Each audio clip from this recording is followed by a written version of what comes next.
तर पुण्यामध्ये मुंबई बंगळुरू महामार्गावर रास्ता रोको करण्यात आलेला आहे। गेल्या जवळपास 3 तासांपासून हा रास्ता रोको सुरू आहे आणि याच संदर्भात बोलण्यासाठी मनोज जरांगे पाटील सध्या आपल्यासोबत फोन लाईनवरून जोडले गेलेले आहे। जरांगेजी, गेल्या जवळपास 2.5-3 तास झालेले आहेत पुण्यामध्ये नवले ब्रिजच्या या परिसरात आता आंदोलनकर्त्यांनी रास्ता रोको केलेला आहे। वाहतूक मोठ्या प्रमाणात वाहतुकीची कोंडी झालेली आहे, मात्र महाराष्ट्रभरामध्ये एक संतापाची लाट उसळलेली आहे। दादा, अवघड आहे।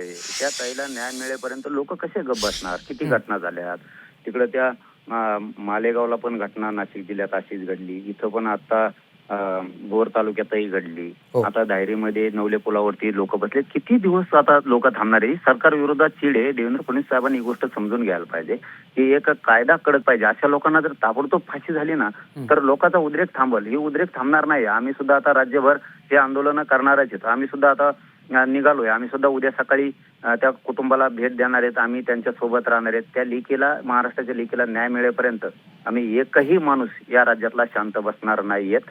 ही सरकारचं नाकारतेपणा आहे बघा। ते नुसतं भूषणात चालतायत। तुम्ही लेकीबाळींचा बघा, महिलांवरती किती अत्याचार होतात ती बघा। तुम्ही ऍक्शन जशी कडक घेताय दुसऱ्या बाजूनं, ह्या बाजू सुद्धा तशीच कडक ऍक्शन घेतली पाहिजे। यांना फक्त राजकारणाचं सुस्त आहे हो, सत्ता आणि त्यातून पैसा एवढं देणे। एक दिवस खूप मोठा उद्रेक होणार आहे दादा, खूप मोठा या राज्यात उद्रेक होणार आहे। असं जर मायलेकीला न्याय मिळाला नाही ना, खूप मोठा उद्रेक होणार आहे। आणि आम्ही त्या कुटुंबाच्या पाठीशी आहेत, 100% पाठीशी आहेत आणि राज्यभर आंदोलन करणार आहेत। उद्या येतोय आम्ही सुद्धा। जरांगेजी, त्या ठिकाणी मुख्यमंत्र्यांनी स्वतः आलं पाहिजे, आमच्यासोबत चर्चा केली पाहिजे, अशी देखील आंदोलनकर्त्यांची मागणी आहे। कशाला म्हणायला पाहिजे? मुख्यमंत्र्यांची लेख नाहीये का ती? महाराष्ट्रात लेख म्हणल्यावर त्यांना कशाला आमंत्रण पाहिजे? लग्न आहे का? आता ते लग्न करत हिंडतील, पण इथं लेकी बाळीला किती क्रूरपणानं त्याने अत्याचार करून मारून टाकलंय त्या नराधामानं। त्याचा बंदोबस्त ताबडतोब करायचा, करा त्याचं एन्काउंटर। कशाला ठेवतं त्याला? एन्काउंटर करा त्याला फाशी। ते 65 वर्षाचं काय वयाचं आहे, इतकं डंगार झालंय ते, आणि त्याला काय आता कायदा शिक्षा देणार आहे? 60 वर्षाच्या पुढे आपल्याकडे शिक्षाच नाहीये। एन्काउंटर करून टाका त्याचा। त्या लेकीच्या आईला, बापाला, या महाराष्ट्रातल्या जनतेला न्याय द्या ना एन्काउंटर करून त्याचा। कशाला ठेवता? कशाला पाळायचंय तुम्हाला त्याला? आणि मुख्यमंत्र्यांना का बोलवायचं की तुम्ही याच म्हणून? त्यांनी मनानं धावून जायला पाहिजे तिथं।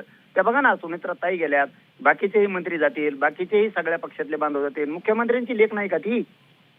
का महिलेवरती अत्याचार झालेला सहन करणार आहेत मुख्यमंत्री? आता उद्या लागणार हिंडतील पुऱ्या राज्यभर, पण त्या लेकीच्या, आई बापाच्या, त्या नातेवाईकाच्या तोंडावर हात फिरायला नाही जाणार का या राज्याचे मुख्यमंत्री?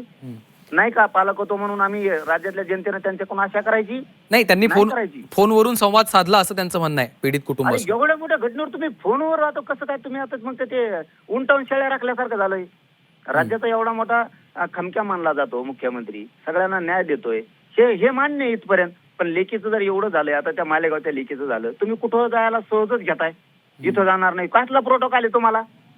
कसला प्रोटोकॉल आहे? ज्या जनतेनं तुम्हाला सत्तेवरती बसवलं, इथं कशाला प्रोटोकॉल पाहिजे तुम्हाला? कसला प्रोटोकॉल?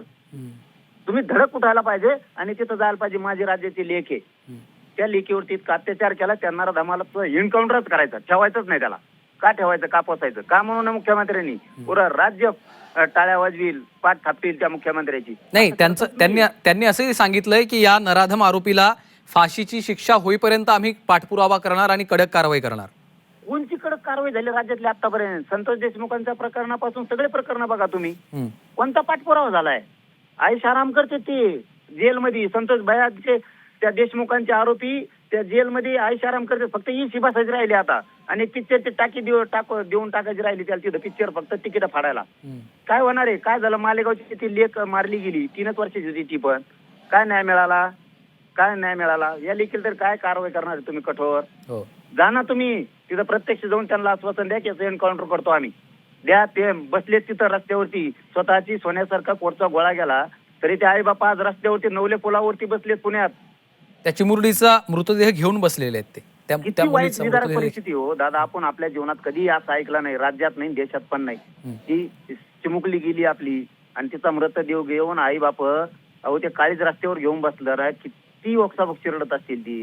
इतकी संवेदन थोडं सुद्धा असू नये का? इतकं मुख्यमंत्री असे असतात का या राज्याचे?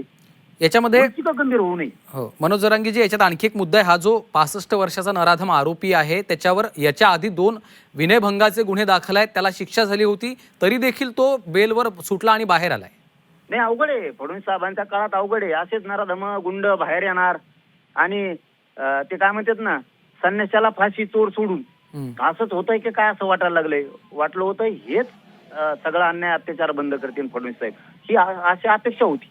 पण आता जर तुमच्याच काळात एका आईला एका बापाला जर तिथं मुलीला मांडीवर घेऊन मृतदेह घेऊन जर हवेला बसायची वेळ आली आणि तुम्ही दमदाटी करणार पोलिसाकडून उठा रोडवर म्हणून, म्हणजे मला आताही ती ऐकायला माहिती मिळाली. मी त्या पीडित मुलीच्या आईशी बोललो आता, त्यांना दमदाटी करायला लागले तुम्ही तिथं पोलिस मुख्यमंत्र्यांची, उठा रस्त्यावरून आमच्या, काय न्याय मागण्यासाठी बसायचं नाही त्यांनी.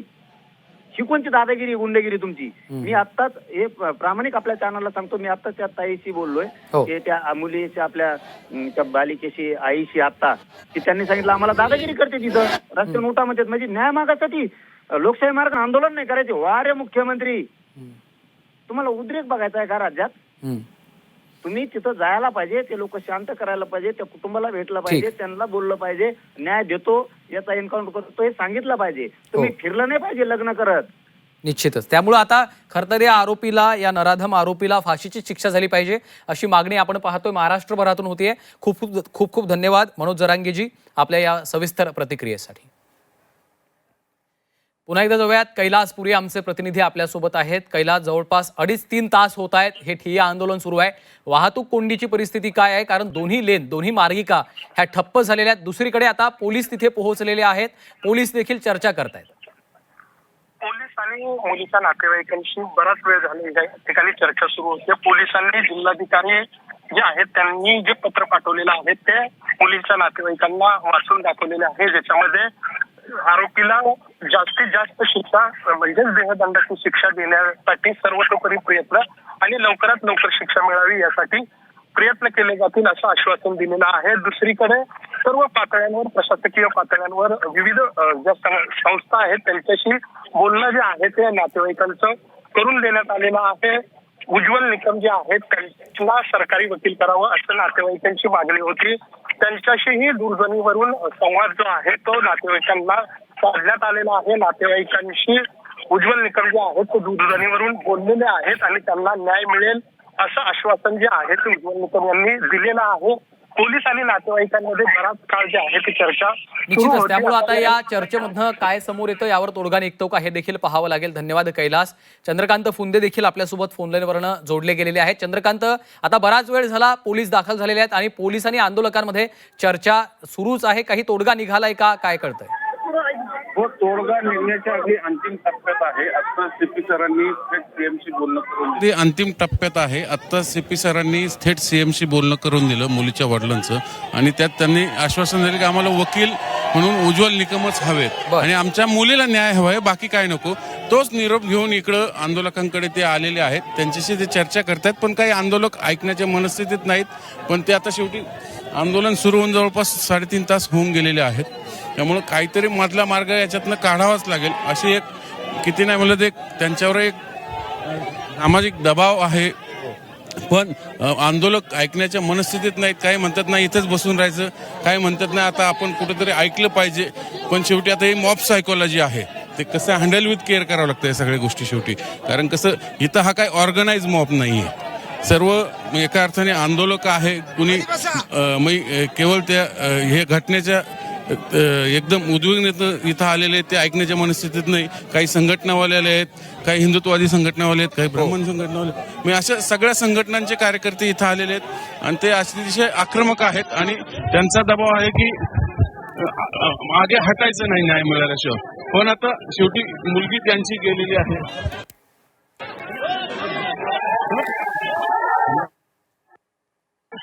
हो, हे सगळं ऐकण्याच्या मनस्थितीत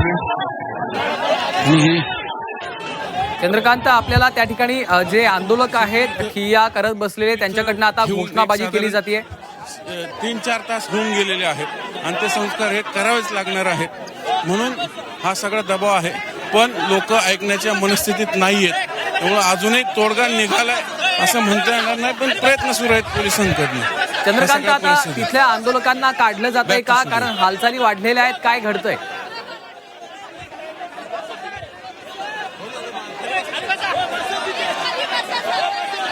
आता प्रयत्न सुरू आहेत, ते बोलतायत आंदोलकांशी आणि हे सगळ्याशी.